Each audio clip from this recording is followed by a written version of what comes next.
Je len strašne ľúto, že tí policajti tam neskontrolovali nás všetky, čo sme tam stáli od 10. a mali sme my čisté, mohli sme vám takto ukázať ruky. Ale oni možno mali. A čo ste videli v tom momente v tej skontrolovať? chvíli, keď sa to stalo? Čo? My sme už išli podávať ruku pánovi Ficovi, ešte som ho kamerovala, teda som si ho odfotila, keď išiel z budovy a strašne sme na ňo dlho čakali, tešili sme sa a išli sme mu ruky podávať, aj pán vedľa, aj takto ďalší a v tom momente niečo ako delobuch nám to prišlo, že niekto proste spravil srandu a že hodil na zem delobuch, prvá moja reakcia. Koľko bolo tých rán počuť?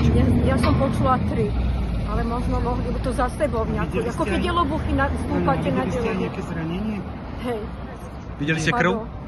Videla som také škrabnutie tuto na hlave, jak padol mi pred tú zábranu. Premiér. Ja myslím, že je to zlý sen.